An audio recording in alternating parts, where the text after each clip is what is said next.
विद्यार्थियों नमस्कार। आप जुड़े हुए हैं आपके अपने YouTube प्लेटफॉर्म जिसका नाम है केमिस्ट्री बाय डी शर्मा और हम डॉक्टर दिव्यंग कुमार शर्मा आपका आपके अपने YouTube प्लेटफॉर्म पर स्वागत करते हैं। विद्यार्थियों, इस वीडियो लेक्चर के माध्यम से हम डिस्कस करने वाले मध्य प्रदेश के कॉलेजों में प्रथम वर्ष में पढ़ने वाले विद्यार्थियों के लिए उनका एबिलिटी एनहेंसमेंट कोर्स यानी कि क्षमता संवर्धन पाठ्यक्रम जिसका नाम है हिंदी भाषा यानी हिंदी लैंग्वेज और पेपर का टाइटल है हिंदी भाषा और संस्कृति।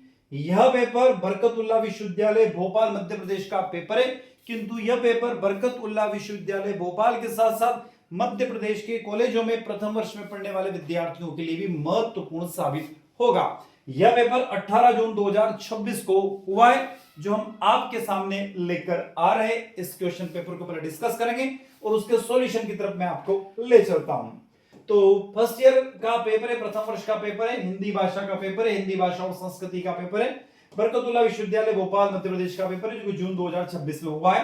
पेपर में यदि आप देखेंगे तो यहाँ मैक्सिमम मार्क्स 100 है, 100 नंबर का पेपर है और पास होने के लिए आपको चाहिए 35 मार्क्स और ये पेपर 2 घंटे का है। सेक्शन ए में यहाँ पर क्वेश्चन पूछे गए तिलक उत्तरी प्रश्न और यहाँ पर जो प्रश्न पूछे गए उनकी तरफ चलते हैं कि 3 प्रश्नों के उत्तर देना है। मातृभूमि कविता का सारांश लिखने की बात कही गई है। दूसरा है हिंदी के प्रमुख विराम चिन्हों का परिचय दीजिए। अगला पुष्प, अमृत तथा समुद्र के 3 पर्यायवाची लिखिए। नेक्स्ट क्वेश्चन है शरद जोशी का संक्षिप्त परिचय एवं रचनाओं का उल्लेख कीजिए। नेक्स्ट है संक्षेपण किसे कहते हैं, संक्षेपण में किन बातों का ध्यान रखना चाहिए। सेक्शन बी यानी खंड बी में चलते हैं तो यहाँ पर लघु उत्तरी प्रश्न पूछे गए। 4 प्रश्नों के सॉल्यूशन आपको देना है, प्रत्येक प्रश्न 13 अंक का है। पहला प्रश्न है भारतीय ज्ञान परंपरा में हिंदी भाषा के विकास का परिचय दीजिए। नेक्स्ट है महर्षि पणिनि का जीवन परिचय एवं दर्शन का वर्णन कीजिए। अगला प्रश्न है अपशर व्यंग का सारांश एवं उद्देश्य स्पष्ट कीजिए। नेक्स्ट है कवि मैथिलीशरण गुप्त के काव्य में देशभक्ति की प्रमुख विशेषताओं को स्पष्ट कीजिए। नेक्स्ट है उपसर्ग एवं प्रत्यय किसे कहते हैं, उदाहरण सहित स्पष्ट कीजिए। सेक्शन सी में आ जाते हैं तो यहाँ पर 2 प्रश्नों को सॉल्व करना, प्रत्येक प्रश्न 18 अंक का है। पहला प्रश्न है प्रेमचंद का जीवन परिचय तथा कहानी साहित्य की विशेषता एवं महत्व का वर्णन कीजिए। इसी में आगे चलते हैं तो क्वेश्चन नंबर नेक्स्ट 12 देखने को मिलता है भारतीय भाषाओं में श्री राम के चित्रण को स्पष्ट कीजिए। नेक्स्ट क्वेश्चन है आचार्य रामचंद्र शुक्ल के निबंध साहित्य की समीक्षा करते हुए उनके योगदान का वर्णन कीजिए। नेक्स्ट क्वेश्चन रामधारी सिंह दिनकर साहित्यिक परिचय देते हुए भारत एक लेख का सारांश दीजिए। और आखिरी क्वेश्चन है हिंदी शब्द समूह के विभिन्न प्रकारों को उदाहरण से समझाइए। तो विद्यार्थियों इस पेपर के सॉल्यूशन की तरफ मैं आपको ले चल रहा हूं। उससे पहले हम एक अनुरोध आपसे करते हैं, एक रिक्वेस्ट करते हैं कि वीडियो लेक्चर अच्छा लगता है तो वीडियो को आपको क्या करने का है, बिल्कुल वीडियो को लाइक कीजिएगा। लाइक तो अवश्य कर ही सकते हैं, कुछ नहीं करना है, लाइक बटन को प्रेस करना है तो लाइक तो कीजिएगा। साथ ही आपके क्लासमेट तक, आपके दोस्तों, आपके साथियों तक इस वीडियो को क्या करने का है पता है आपको, शेयर अवश्य कीजिएगा ताकि वो भी पढ़ाई में उनको मदद मिल सके। एक और खास बात, कोई डाउट है तो आप कमेंट बॉक्स में कमेंट करके हमसे पूछ सकते हैं। और अभी तक आपने आपके अपने यूट्यूब चैनल यानी केमिस्ट्री बाय डी शर्मा को सब्सक्राइब नहीं किया है तो सब्सक्राइब अवश्य कर लीजिए जिससे हमें एक मोटिवेशन मिलता रहे और इसी तरीके से हमेशा हम आपके साथ बने रहें। खास बात, स्क्रीन पर आपको एक नंबर दिखाई दे रहा है, नंबर है 77250 77250, बिल्कुल दिख रहा होगा आपको 77250 44325। इस नंबर पर आपको क्या करना है, तो जो भी आपका major, minor, MDC, vocational course, Hindi, English और भारत बोर्ड का पेपर जब भी होता है तो वो पेपर हमें क्या करना है, उसका फोटो खींचना है क्लियर। जैसे किसी विद्यार्थी ने हमें भेजा है तो फोटो क्लियर खींचना है और इस व्हाट्सएप नंबर पर यानी 77250 44325 इस व्हाट्सएप नंबर पर भेजने का हमें कष्ट करें। ये छोटा सा कष्ट तो आप कर ही सकते हैं। तो चलते हैं इस पेपर के सॉल्यूशन तरफ चलते। पहला प्रश्न मातृभूमि कविता का सारांश लिखिए। तो मैथिलीशरण गुप्त द्वारा रचित मातृभूमि कविता देशभक्ति की भावना से ओतप्रोत है। इस कविता में कवि ने भारत भूमि की अनुपम सौंदर्य, उसकी महानता और उसके प्रति अपने कर्तव्यों का वर्णन किया है। यानी प्राकृतिक सौंदर्य की बात करें तो कवि कहता है कि मातृभूमि का सौंदर्य अद्भुत है। नीला आकाश इसके ऊपर वस्त्र की तरह सुशोभित है, सूर्य और चंद्रमा इसके मुकुट है और समुद्र इसकी कमरबंद की तरह इसके चरणों को पखारता है। यहाँ बहने वाली नदियां प्रेम का प्रवाह और रंग बिरंगे फूल पक्षी इसका श्रृंगार करते हैं। पालन पोषण की बात करें तो मातृभूमि एक माता की तरह हमारा पालन पोषण करती है। वह हमें अन्न, जल, फल और रहने के लिए आश्रय देती है। इस भूमि पर मिलने वाली हर वस्तु हमारे जीवन का आधार है। कृतज्ञता और सर्वज्ञ समर्पण की बात करें तो कवि का मानना है कि हमारा यह शरीर इस मिट्टी से बना हुआ है और अंत में इसी मिट्टी के अंदर मिल जाएगा। इसलिए मातृभूमि का ऋण हम कभी भी नहीं चुका सकते। कविता का मुख्य संदेश है कि अपनी जन्मभूमि की रक्षा और सम्मान के लिए हमें अपना सब कुछ न्योछावर करने के लिए हमेशा तत्पर रहना चाहिए। नेक्स्ट क्वेश्चन है, हिंदी के प्रमुख विराम चिन्हों का परिचय दीजिए। तो लिखते समय भावों को स्पष्ट करने और रोकने के लिए जिन संकेतों का प्रयोग किया जाता है वो हम विराम चिन्ह कहते हैं। जैसे पूर्ण विराम का साइन ये वाला होता है और वाक्य पूरी तरह से समाप्त होने पर इसका इस्तेमाल होता है। जैसे उदाहरण, राम घर जाता है, तो यहाँ पर विराम चिन्ह का प्रयोग हुआ है। अल्प विराम जिसे हम कॉमा कहते हैं, पढ़ते या बोलते समय थोड़ी देर रुकने के लिए इसका इस्तेमाल होता है। हाँ, मैंने लगा दिया कॉमा, मैं कल आऊंगा, तो यहां पर इस्तेमाल होता है। अर्धविराम में क्या होता है, एक डॉट लगता है और एक कॉमा लगता है। तो अल्प विराम से अधिक और पूर्ण विराम से कम रुकने पर इसका इस्तेमाल होता है। सूर्यास्त हुआ, थोड़ा देर रुका मैं, और अंधकार छा गया। प्रश्नवाचक चिन्ह आप लोग अच्छे से जानते हो, प्रश्न पूछने वाले वाक्य के अंत में लगता है आपका नाम क्या है।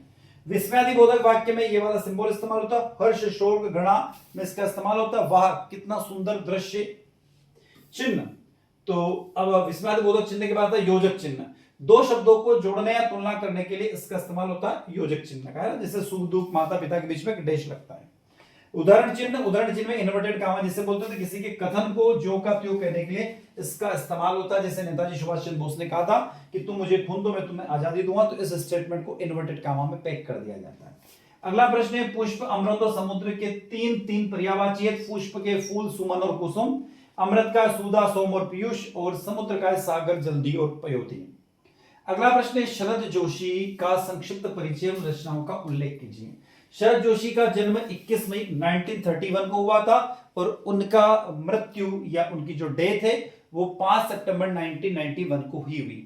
हिंदी साहित्य के अत्यंत लोकप्रिय और प्रख्यात व्यंग्यकार के रूप में उन्हें जाना जाता है। उनका जन्म उज्जैन यानी मध्य प्रदेश में हुआ है। मध्य प्रदेश के उज्जैन शहर में हुआ, यानी कि महाकाल की नगरी में हुआ था। उन्होंने समाज, राजनीति, आम आदमी की मजबूरियों और सरकारी व्यवस्था में फैले भ्रष्टाचार पर बेहद तीखे परंतु मनोरंजन व्यंग्य लिखे। उनकी भाषा बहुत सरल, धारदार और आम बोलचाल के करीब थी। उन्होंने फिल्मों और धारावाहिक की पटकथा भी लिखी, यानी कि स्टोरी लिखी। जैसे जी साहब, विक्रम और बेताल के लिए उन्होंने संवाद और पटकथा लेखन भी किया है। प्रमुख रचनाएं की बात करें तो परिक्रमा, किसी बहाने, जीप पर सवार इल्लियां, राह किनारे बैठा और तिलिस्म। उपन्यास की बात करें तो नदी में खड़ा कवि सबसे फेमस उपन्यास है उनका। और नाटक एकता गदा उर्फ अला दादा का और अंधों का हाथी एक बड़ा फेमस उनका नाटक है, जिसमें अंधों का हाथी तो बड़ा फेमस नाटक है। कभी टाइम मिले तो उसको पढ़ के जरूर देखिएगा। संक्षेपण किसे कहते हैं, संक्षेपण में किन बातों का ध्यान रखना चाहिए, तो किसी विस्तृत गद्यांश, पत्र, निबंध या रिपोर्ट के मूल भावों को छोड़े बिना उसे संक्षिप्त करना या लिखना संक्षेपण कहलाता है। सामान्यतः संक्षेपण मूल पाठ का 1/3 भाग होना चाहिए। मूल भाव की सुरक्षा हमेशा उसमें बरकरार होना चाहिए। संक्षेपण में मूल गद्यांश की कोई भी मुख्य बात या विचार छूटना नहीं चाहिए। संक्षिप्तता की बात करें तो वाक्य छोटे, सरल और सुसंगठित होने चाहिए। फालतू के उदाहरण, मुहावरे या विस्तार को हटा देना चाहिए। शब्द सीमा यह मूल पाठ का लगभग 1/3 होना चाहिए। अन्य पुरुष का प्रयोग होता है। संक्षेपण हमेशा अन्य पुरुष यानी कि थर्ड पर्सन में लिखा जाना चाहिए। जैसे लेखक का मानना है कि मैं जानता हूं, स्वयं के विचार नहीं। संक्षेपण करते समय अपनी तरफ से कोई भी नई बात, तर्क, टिप्पणी नहीं जोड़ना चाहिए। शीर्षक गद्यांश के मूल भाव को व्यक्त करने वाला एक उपयुक्त जो शीर्षक होता है वो संक्षेपण की तरह व्यक्त किया जाता है। तो ये हमारा सेक्शन ए खत्म होता है। सेक्शन बी की तरफ हम आ जाते हैं और पहला प्रश्न बहुत अच्छा सा प्रश्न है, भारतीय ज्ञान परंपरा में हिंदी भाषा के विकास का परिचय दीजिए। तो इस प्रश्न की तरफ चलते हम लोग। तो भारतीय ज्ञान परंपरा संसार की प्राचीनतम और सबसे समृद्ध चिंतन प्रणालियों में से एक है। इस महान परंपरा में हिंदी भाषा का विकास कोई अचानक हुई घटना नहीं, बल्कि हजारों वर्षों की भाषाई, सांस्कृतिक और दार्शनिक यात्रा का परिणाम है। वैदिक काल से लेकर आधुनिक काल तक भारतीय ज्ञान को जन जन तक पहुंचाने में हिंदी और उसकी जनपदीय बोलियों में एक सेतु का कार्य किया है। इस विकास यात्रा को हम कुछ चरणों के माध्यम से समझते हैं। जैसे संस्कृत से हिंदी तक की यात्रा, सबसे पहली यात्रा तो भाषा निरंतरता की यात्रा। तो भारतीय ज्ञान परंपरा का मूल स्रोत हमारी संस्कृत भाषा है। समय के साथ साथ ज्ञान को अधिक व्यावहारिक और सुलभ बनाने के लिए भाषा का क्रमिक विकास हुआ। संस्कृत ज्ञान, विज्ञान, दर्शन और वेदों की भाषा थी, जिसे क्लासिकल रूप कहा गया है। पाली और प्राकृत की बात करें तो भगवान बुद्ध और महावीर के काल के ज्ञान को लोक भाषा में लाया गया। अपभ्रंश की बात करें तो प्राकृत के बाद की अवस्था जिसमें क्षेत्रीय बोलियों का जन्म दिया गया। हिंदी अपभ्रंश के शोरेसिनी, अर्धांगदी और मगधी रूपों में आधुनिक हिंदू और उसकी बोलियों यानी ब्रज, अवधी, खड़ी बोली का विकास हुआ। इस प्रकार हिंदी सीधे तौर पर भारतीय ज्ञान परंपरा की जननी संस्कृत की विरासत को आगे बढ़ाती है।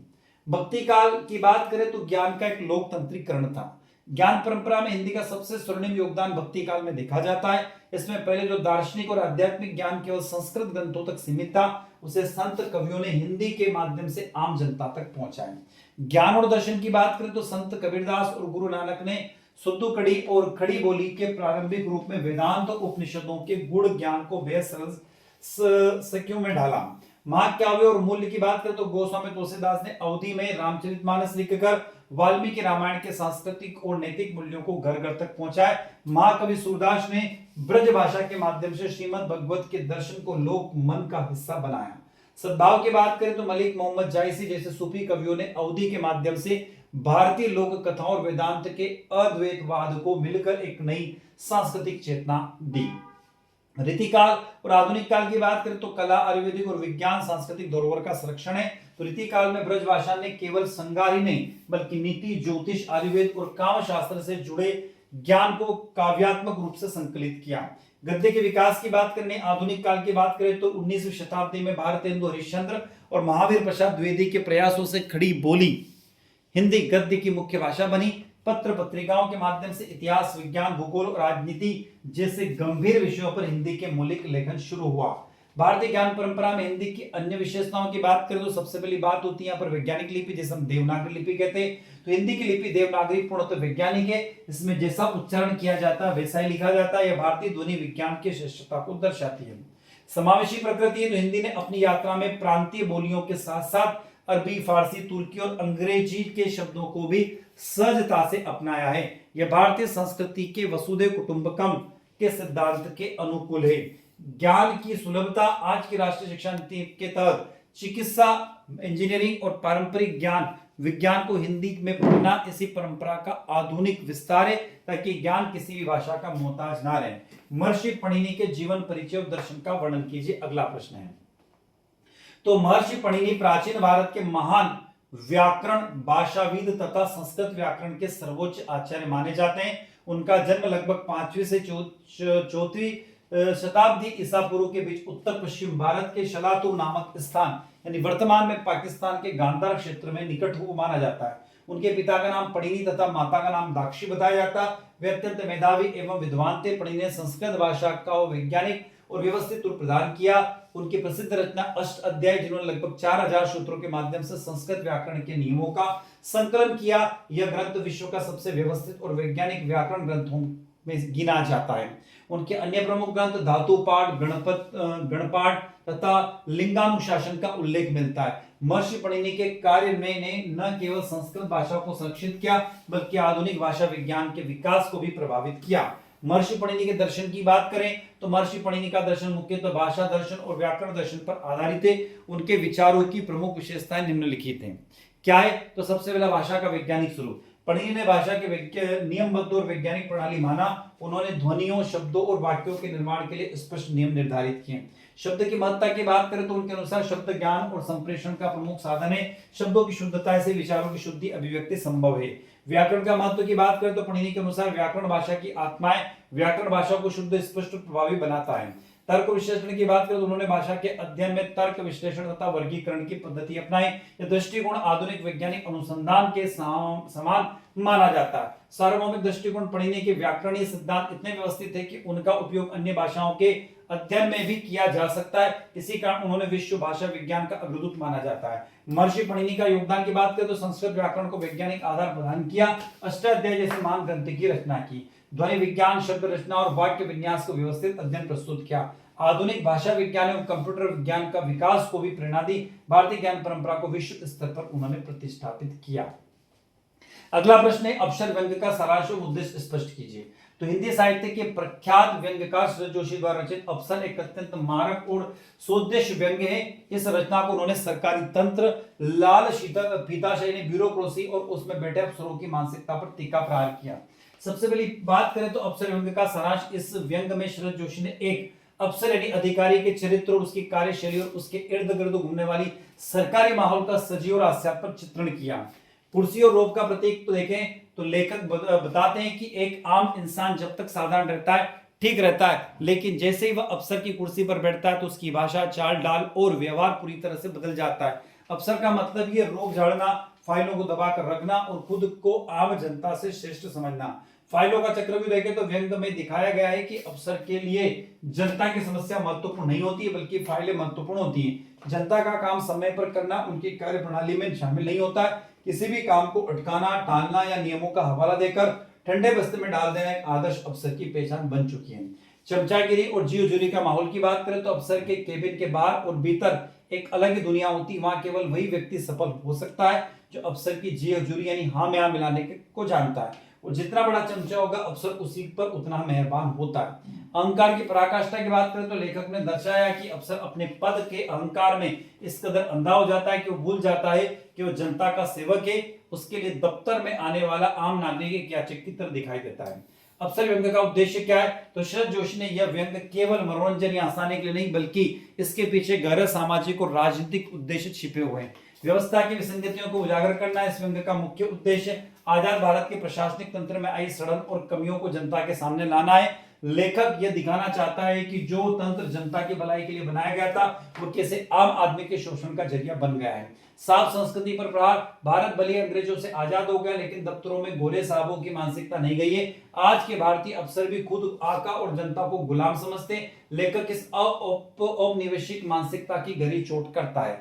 आम जनता को जागरूक करना व्यंग के माध्यम से शरद जोशी आम नागरिकों को यह एहसास कराना चाहते हैं कि दफ्तरों में जो काम रुके हुए या भ्रष्टाचार होते हैं उसके पीछे अफसरशाही अहंकार है। यह पाठकों को व्यवस्थित प्रति सजग कराता है। सुधार की मूक अपील की बात करें तो इस रचना का अंतिम और व्यवस्थित उद्देश्य है कि लेखक अफसरों को यह आईना दिखाना चाहता है कि अपनी जिम्मेदारियों को समझे, फाइलों से बाहर निकले, इंसान को उनकी तकलीफों को देखे और सहानुभूतिपूर्ण जनता की सेवा करें।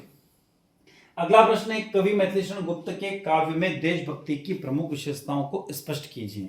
तो राष्ट्र कवि मैथिलीशरण गुप्त आधुनिक हिंदी साहित्य के द्विवेदी युग के सबसे प्रतिष्ठित कवियों में से एक माने जाते हैं। उन्होंने भारतीय चेतना और राष्ट्रवाद का संवाहक माना जाता है। महात्मा गांधी ने उनकी देशभक्ति से ओतप्रोत रचनाओं से प्रभावित होकर उनको राष्ट्र कवि की उपाधि दी थी। किसको? मैथिलीशरण गुप्त को। तो गुप्त जी के काव्य में देशभक्ति केवल एक भावना नहीं है, बल्कि वह उनका मुख्य दार्शनिक और वैचारिक आधार है। उनके काव्य में दिखाई देने वाले देशभक्ति के प्रमुख विशेषता निम्नलिखित। पहला, अतीत का गौरव गान।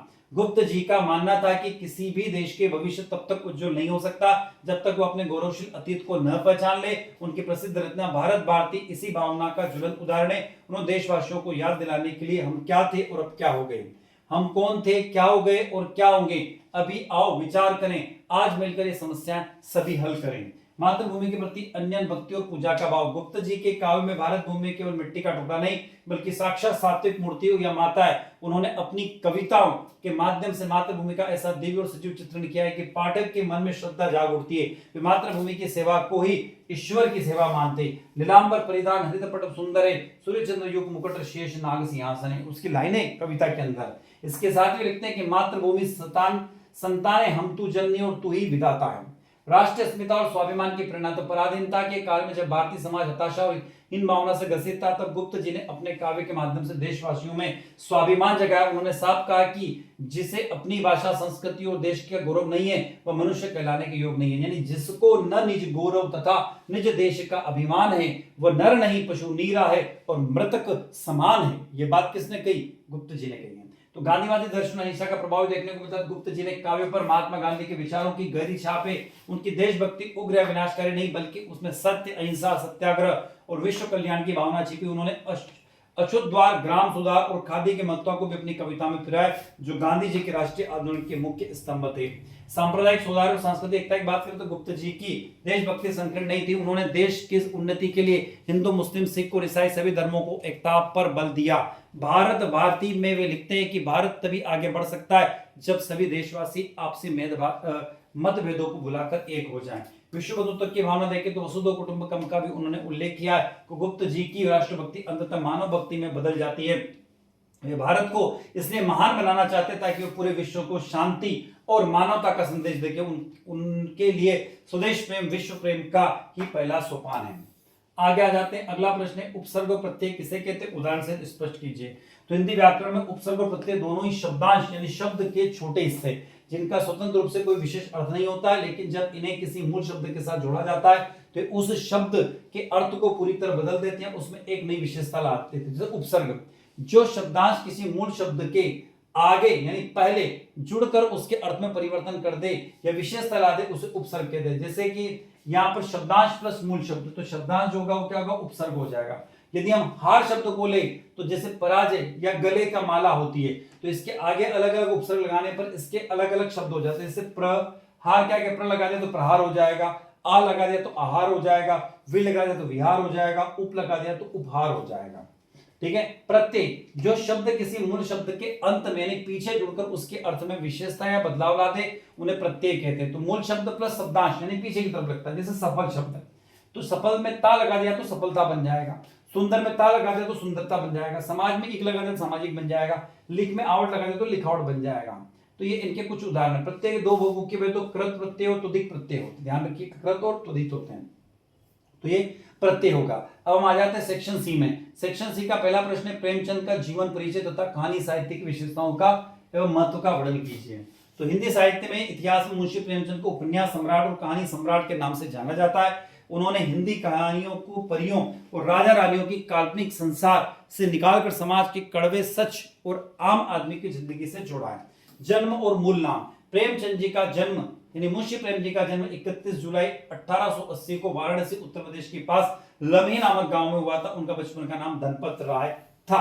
पारिवारिक प्रश्नों की बात करें तो उनका परिवार एक साधारण कायस्थ परिवार था। उनके पिता अजायब लाल डाकघर में क्लर्क थे। बचपन में ही माता और फिर पिता के निधन के कारण उनके प्रारंभिक जीवन अत्यधिक गरीबी और संघर्षों में बीता। शिक्षा राजवीय की बात करें तो कठिन परिस्थितियों के बावजूद भी उन्होंने ट्यूशन पढ़ते हुए मैट्रिक और फिर बाद में बीए पास किया। वे शिक्षा विभाग में सब डिप्टी इंस्पेक्टर के पद पर भी नियुक्त हुए। लेखन की उन्होंने शुरुआत में नवाब राय के नाम से उर्दू में लिखना शुरू किया। उनका पहला कहानी संग्रह सोजे वतन देश का दर्द जो 1908 में छपा था, जिसमें ब्रिटिश सरकार के देशभक्ति की भावना से ओतप्रोत पाकर जब्त कर लिया था और उसकी कापियां जला दी गई थी। इसके बाद उन्होंने अपना नाम बदलकर मुंशी प्रेमचंद रख लिया और हिंदी में लिखना शुरू किया। महात्मा गांधी का प्रभाव 1920 में महात्मा गांधी के असहयोग आंदोलन से प्रभावित होकर उन्होंने अपनी सरकारी नौकरी से इस्तीफा दे दिया और देश सेवा तथा पूर्णकालिक लेखन में जुड़ गए। उन्होंने हंस और जागरण जैसी पत्रिकाओं का संपादन किया। निधन निरंतर संघर्ष और बीमारी के कारण 8 अक्टूबर 1936 को इस महान यानी मुंशी प्रेमचंद जी का निबंध हो गया, जो कि महान साहित्यकार थे। उनकी विशेषता क्या है, तो प्रेमचंद जी ने अपने जीवन काल में लगभग 300 से अधिक कहानियां लिखी जो अब मानसरोवर के 8 भागों में संकलित है। उनकी कहानियों की मुख्य विशेषता क्या है, तो सबसे पहले यथार्थतावाद था उनकी कहानियों में। क्या था, यथार्थतावाद। उसके बाद शोषित और वंचित वर्ग के प्रति उन्होंने सहानुभूति उसमें देखने को मिलती है। ग्रामीण जीवन का सजीव चित्रण भी देखने को मिलता है उनकी कहानियों में या उनके उपन्यास में। नारी चेतना और सामाजिक कुरीतियों पर भी उन्होंने अच्छा खासा प्रहार किया है। इसके अलावा सहज और सजीव भाषा शैली भी मिलती है। हिंदुस्तानी भाषा का उन्होंने अच्छा खासा उल्लेख किया है। और प्रेमचंद जी के कहानी साहित्य का महत्व क्या है, तो प्रेमचंद जी का महत्व केवल इस बात से नहीं है कि उन्होंने बहुत सी कहानियां लिखी है, बल्कि इस बात से कि उन्होंने हिंदी साहित्य का रुख बदला है।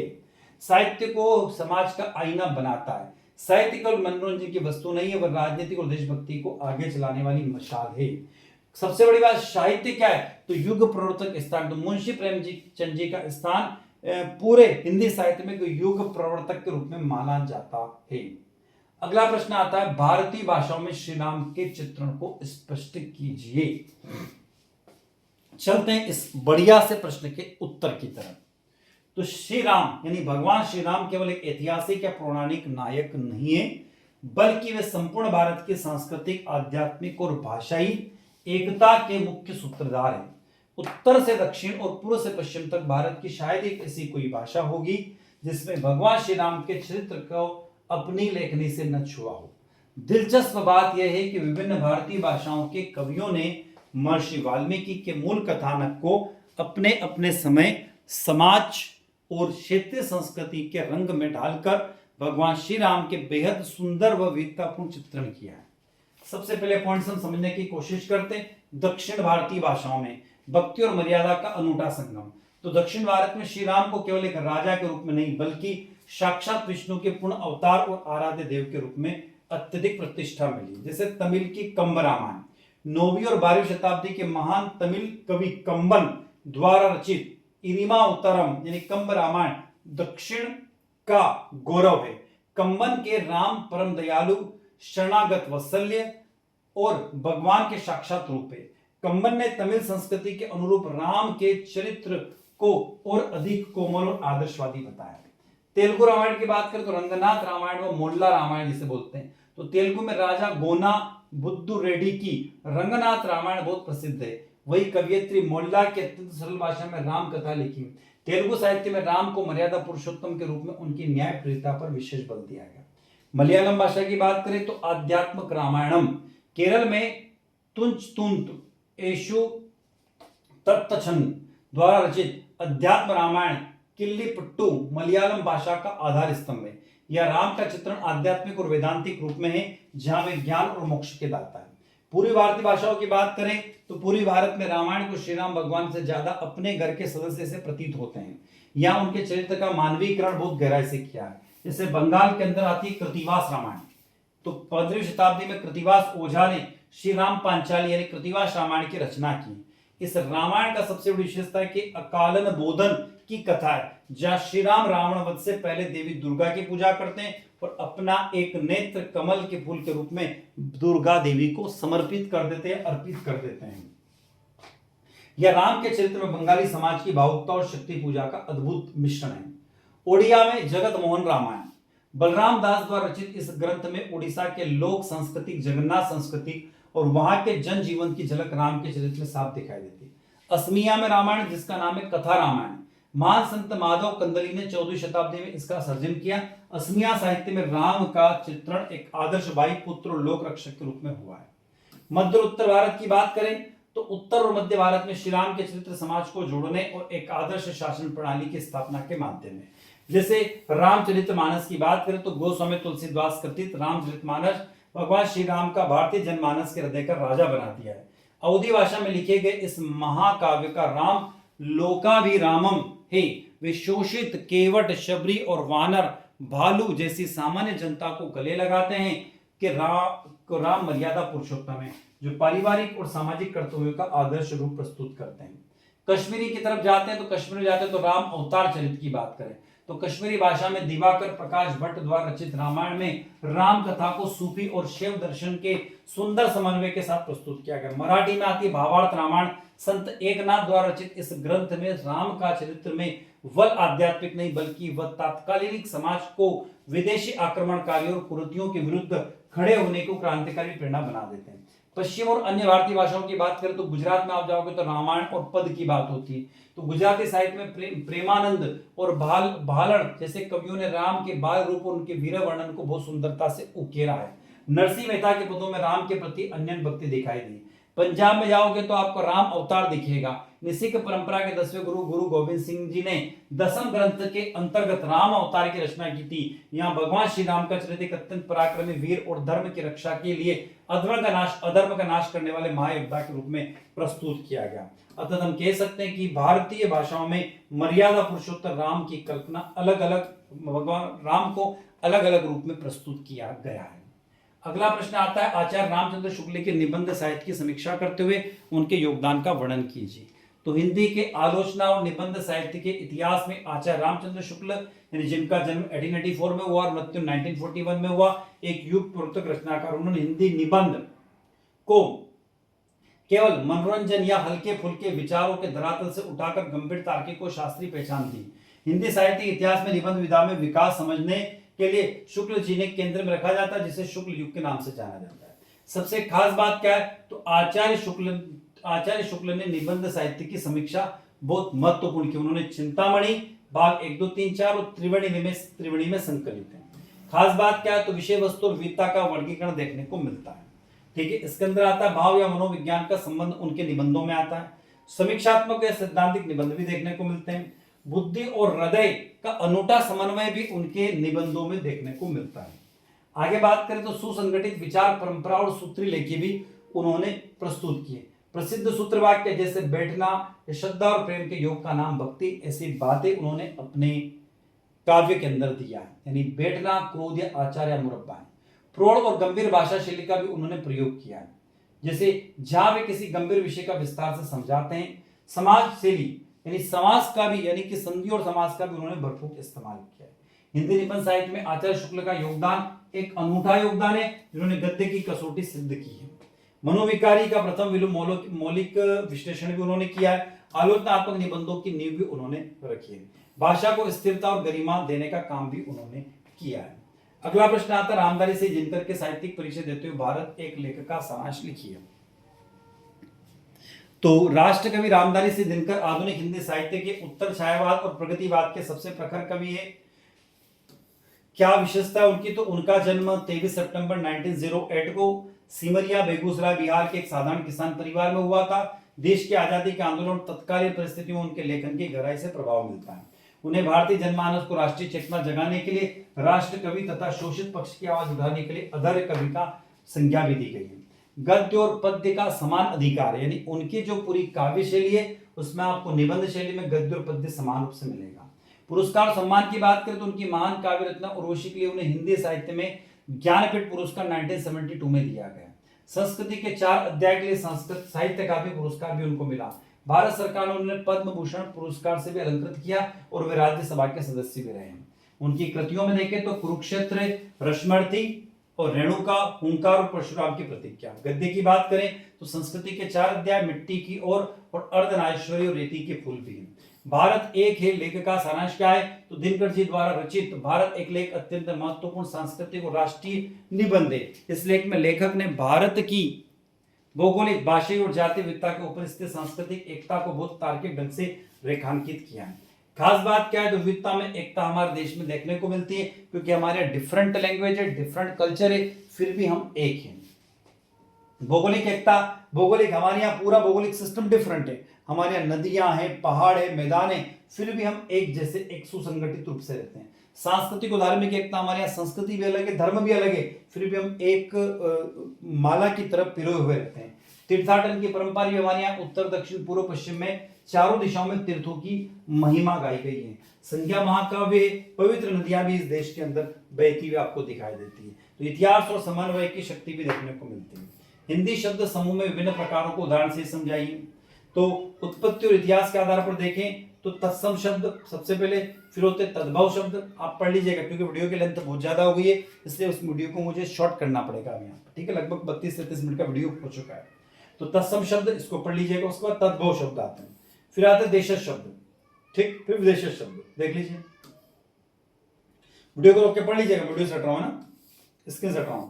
उसके बाद शंकर शब्द, इसका रचना के बनावट के आधार पर शब्द 3 प्रकार के, तो रूढ़ शब्द, यौगिक शब्द, योग रूढ़ शब्द। प्रयोग के आधार पर सबसे पहले विकारी शब्द, ये विकारी और अविकारी शब्द, विकारी अविकारी। अर्थ के आधार पर एकार्थी शब्द, अनेकार्थी शब्द, पर्यायवाची शब्द और विलोम शब्द। तो विद्यार्थियों, आप जुड़े हुए थे हमारे साथ, यानी डॉक्टर दिपेंद्र कुमार शर्मा के साथ, आपके यूट्यूब प्लेटफॉर्म जिसका नाम है केमिस्ट्री बाय डी शर्मा। तो हम इसी के साथ आपसे विदा लेते हैं। नए वीडियो के साथ में पुनः आपसे मुलाकात होगी, नए लेक्चर के साथ आपसे मुलाकात होगी। तब तक जय हिंद, जय भारत।